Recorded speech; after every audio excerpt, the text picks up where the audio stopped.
para nós podermos tratar bem desse tema que é um pouco difícil de falar, da vida de São Joaquim Santana. Então nós vamos tratar de 7 características fundamentais para a vida 2 e que nós encontramos com abundância. Eu vou utilizar um autor aqui, com abundância na vida de Joaquim e Ana.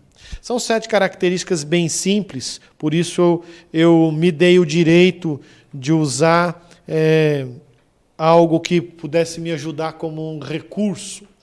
Em outra Santa Missa já celebrada, eu falava de outras coisas. Exemplo, eu tentava explicar para onde eu estava, o que Joaquim e Ana, como eles ouviram a Deus. Isso é muito interessante.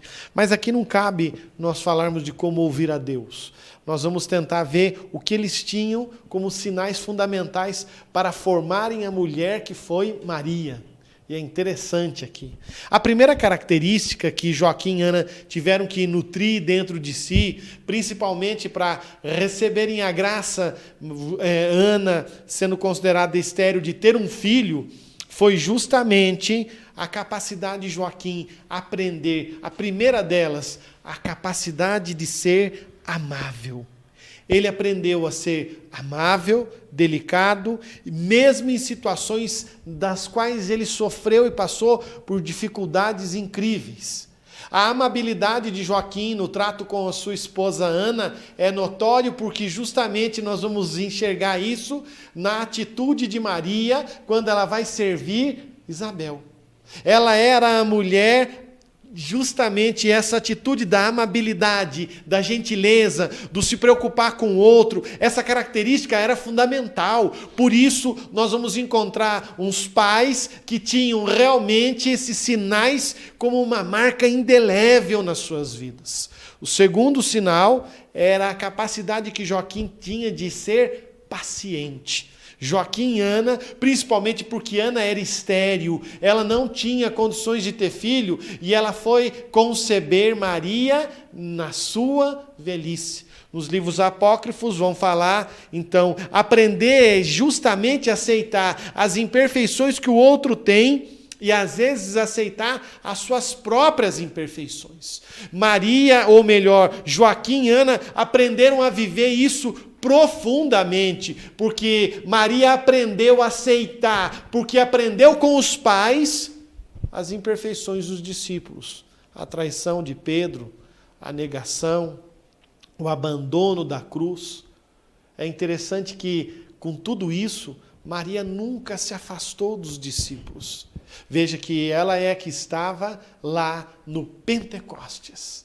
Era aquela, a primeira a estar ali, justamente servindo aos discípulos. Porque a gente só faz essas coisas porque a gente, no fundo, a gente transborda na rua o que tem recebido muito dentro de casa. Então, o que acontece? Eu preciso transbordar. É essa paciência de Joaquim e Ana. A outra coisa que eles tiveram, terceira característica, a capacidade de perdoar um ao outro. Era aprender a compreender e aceitar, e principalmente a se desapegar dos seus sentimentos ruins. Joaquim e Ana trabalharam isso profundamente, porque Pedro vai negar a Jesus e ela consegue entender e compreender Jesus em todas as situações. E ela vai atrás dos discípulos justamente para voltar a encontrar. É um ato de perdão. É mais do que ficar esperando falar alguma coisa. Muitas vezes nós precisamos nutrir na nossa vida este sinal da presença de Deus. E essa presença é essa capacidade que eu tenho de perdoar, compreender o outro, mas principalmente me desapegar dos meus maus sentimentos. A outra coisa que Joaquim e Ana viveram muito era a capacidade de ser cortês. Aqui é transformar a cada pessoa em um amigo. Veja que Maria, ela se preocupa com Isabel, que está longe, e vai correndo, e a palavra diz que ela foi às pressas. Maria, veja que ela é aquela mulher que transborda o que ela vive com seus pais. Joaquim era esse homem vai dizer os apócrifos que era gentil, cortês e preocupado com as pessoas ao seu redor. Não só ele, mas Ana também. Ana era aquela que sempre procurava ajudar as suas vizinhas. Era interessante que se você lê alguns escritos apócrifos, você vai vendo que Ana não era uma mulher, a gente pensa as pessoas isoladas, né? Como se elas fossem seres transcendentais que ficavam em oração 24 horas. Não, ela se preocupava com as coisas, a realidade ao seu redor. A outra característica é a capacidade de humildade que Maria tinha. A serva humilde. Mas onde ela aprendeu a ser humilde? Com Joaquim e Ana. Que aprenderam como? Aprenderam a ceder muitas vezes, aprenderam a esperar, aprenderam a muitas vezes se calar, a silenciar e aprenderam a, quando começaram a avançar como casal, foram juntos em busca da mesma meta. Essa capacidade de aprender a ser humilde, aprender a se deixar que o outro ganhe, que o outro vença. E Maria transbordou essa humildade. Eu acho que essa característica não precisa nem falar, né? A serva humilde, Maria. Agora, a outra coisa é a generosidade. Joaquim e Ana tinham a capacidade de se doar, não só um ao outro, mas doar-se às pessoas e de diversas formas. Veja que Maria é essa mulher que foi generosa. Ela não só foi generosa com Isabel, mas ela foi generosa com José, ela foi generosa com Jesus, ela foi generosa com os discípulos, ela foi generosa com todas essas pessoas, porque ela aprendeu lá com Joaquim e Ana, seus pais, a viver essa experiência dessa generosidade, que é aprender a dar-se aos outros, aprender a se colocar no lugar dos outros, aprender a ir em encontro dos outros. Era isso que Joaquim e Ana faziam. E é engraçado que se nós queremos viver essa vida como esses dois, nós precisamos aprender a ter esse sinal da generosidade. Muitas vezes nós somos egoístas, nós mitigamos, ficamos pensando o que vamos fazer, e até é engraçado que se você nos acompanha e tem família, você não nasceu de chocadeira, só o capeta, dizia Ariano Suassuna, né? Que é filho de chocadeira. Os outros todos têm família. É engraçado que se você convive com mais alguém, às vezes a gente é muito preocupado, fica mitigando o serviço que vai fazer, não quer sofrer, não quer... A gente tem que aprender a se doar aos outros com generosidade. E aqui, doar-se de diversas formas. É engraçado que para Isabel foi um ato de serviço. Aos discípulos, o papel de ser mãe. A Jesus, a ensinar a saber desapegar-se do próprio filho.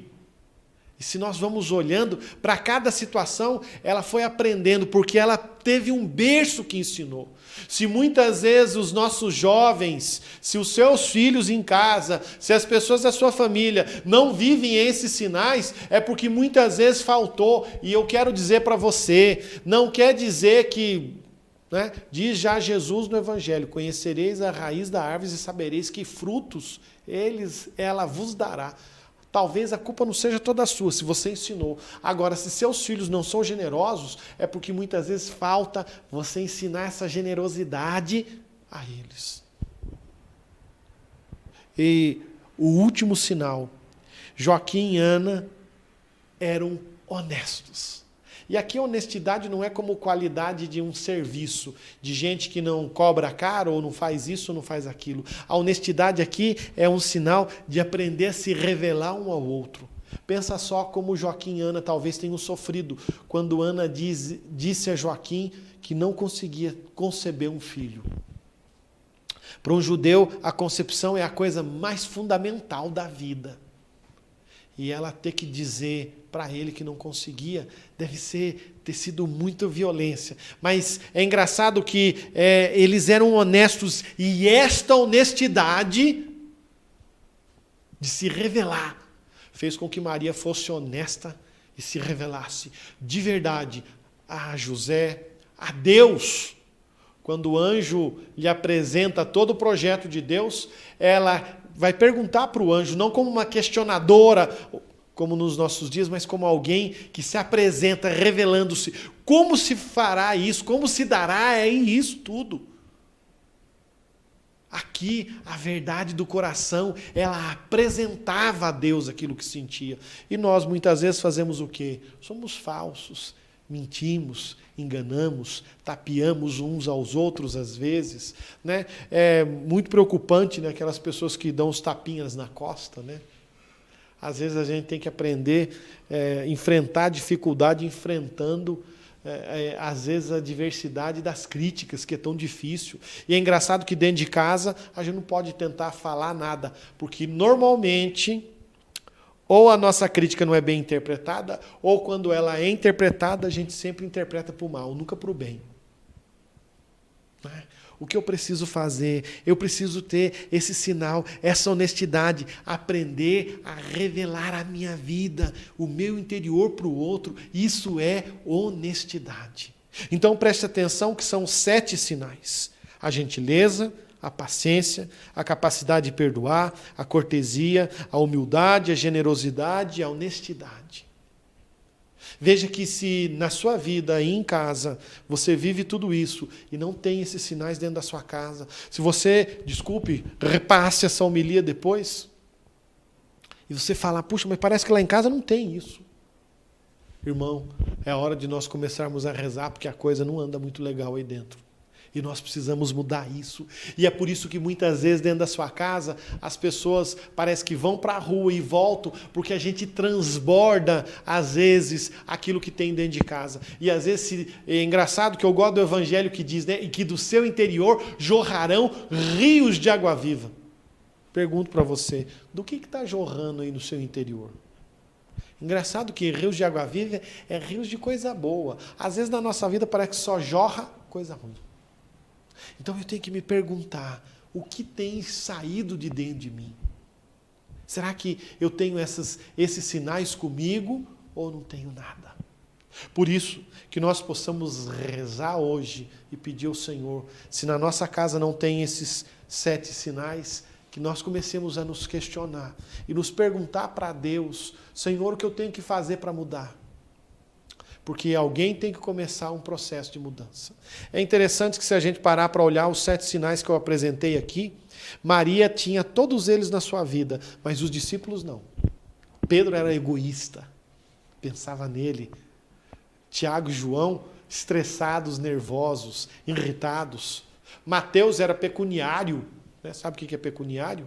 É aquela pessoa preocupada com dinheiro demais. Cada um tinha uma característica, e foi Maria que acabou de fazer a lapidação final até o dia de Pentecostes. Quando Jesus já não estava mais, talvez, vivendo esta experiência, aquele momento da ascensão, é Maria que fez o resto do papel, o resto da formação, que, como diria um bom ourives, é ela que acabou de burilar a joia para chegar ao ponto final. Que nós também possamos pedir essa intercessão de Nossa Senhora e São Joaquim Santana, que ofereceram tanto a sua filha Maria, para que nós também recebamos dos avós de Jesus as mesmas graças que eles ofereceram à sua filha tão predileta. Que nós possamos pedir ao Senhor que neste final de semana, assim como a Diocese de Anápolis celebra a sua padroeira, nós possamos celebrar e peçamos ao Senhor que Ele venha manifestar nas nossas vidas esses sinais. Louvado seja nosso Senhor Jesus Cristo. Para sempre seja louvado.